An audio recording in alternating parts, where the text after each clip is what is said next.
जैसे कि हम प्रॉफिट एंड लॉस का ही टॉपिक पढ़ रहे हैं और क्वेश्चन जैसे कि मैं लिखा है आपको नज़र आ रहा है, इसको मैं आपके लिए रीड आउट कर देती हूँ। Find loss when the selling price is $506.85। Cost price हमारे पास हमें नहीं फाइंड आउट है, हमने ढूंढनी है। और लॉस हमें दिया गया है 7%। ठीक है, तो हमें और लॉस दिया गया है और हमने कॉस्ट प्राइस फाइंड करनी है और लॉस परसेंट फाइंड आउट करना है हमने। ठीक है, तो अब हम इसको सॉल्व करते हैं। ये थोड़ा ट्विस्टेड क्वेश्चन है, ठीक है, थोड़ा लेंथी होगा बट ट्राई आप जरूर इसको कीजिएगा। ठीक है, पहले हम लिखेंगे 100। ठीक है, और हम अब हमें जैसे कि ये दिया गया है लॉस, तो हम लिखेंगे loss percent equals to loss divided by loss percent lost plus selling price multiply by 100% कर देंगे। ठीक है, लॉस परसेंट हमें कितना दिया गया है 7, हमने यहाँ पे लगा दिया 7% इक्वल्स टू इस वाले लॉस का हमें नहीं पता है, ये आ गया लॉस, ये लॉस सेम है। ठीक है, सेलिंग प्राइस हमें कितनी दी गई है 506.85 दी गई है। ठीक है, मल्टीप्लाई बाय हमने 100 कर दिया, सेम चीज़ आ गई। अब हम क्या करेंगे, परसेंट को परसेंट के साथ डिवाइड करेंगे। ठीक है, इक्वल्स टू लॉस आ गया, डिवाइड बाय लॉस प्लस 506.85 कर दिया।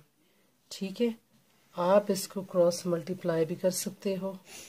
ठीक है, बट पहले आपने इसको इससे डिवाइड करना है। ठीक है, इसको इससे डिवाइड करेंगे तो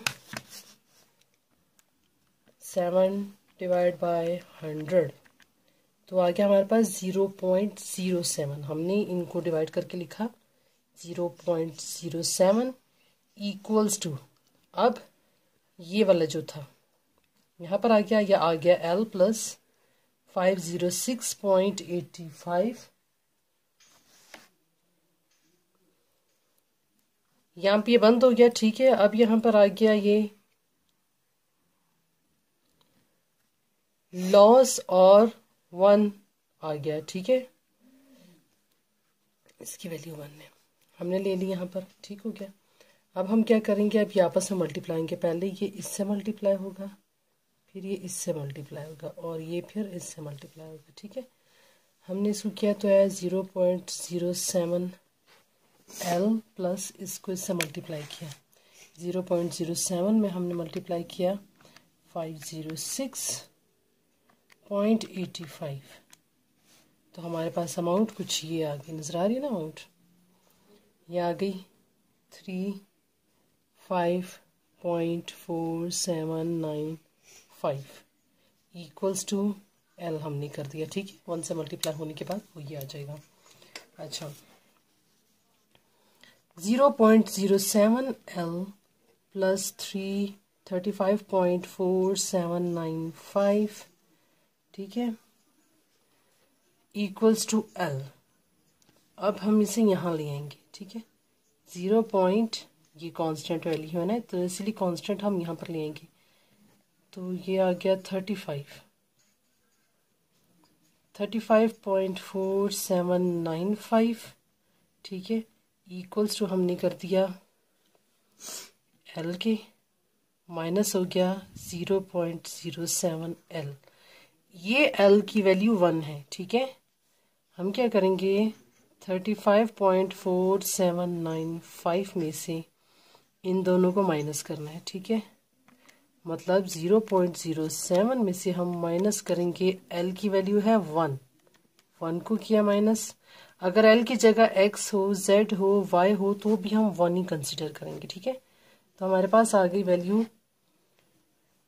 0.93 माइनस में आई है। ठीक है, L के साथ।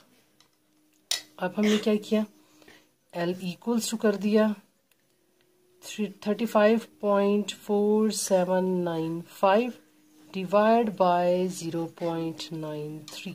ठीक है, अब हमने क्या किया 35.4795 डिवाइड बाय 0.93 तो हमारे पास वैल्यू आ जाएगी ये L इक्वल्स टू, मतलब लॉस हमारे पास आ गई है वैल्यू डॉलर साइन में आएगी 38.15। ठीक है, ये हमारे पास लॉस आ गया।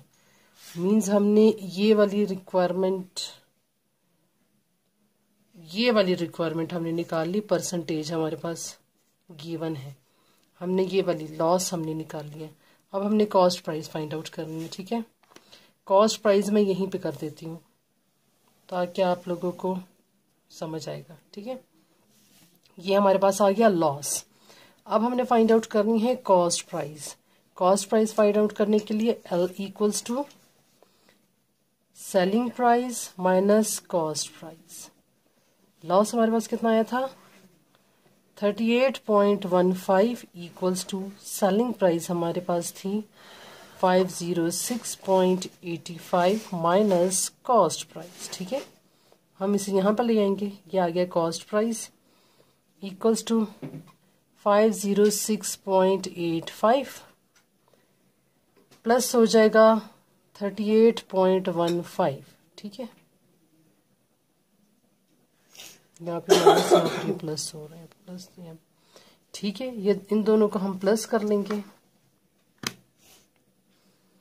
38.5 में हम प्लस करेंगे 506.85 तो हमारे पास इसकी प्राइस आ जाएगी, कॉस्ट प्राइस इक्वल्स टू आया डॉलर साइन में 545। ठीक है, ये हमारा क्वेश्चन सॉल्व हो गया। होपफुली क्या आपको ये क्वेश्चन समझ आया होगा, और अगर कुछ आपको प्रॉब्लम हो तो काइंडली मुझे कमेंट सेक्शन में पूछिएगा ताकि मैं आपको इससे रिलेटेड समझा सकूं। अपना बहुत सारा ख्याल रखिएगा। God bless you, take care, bye bye.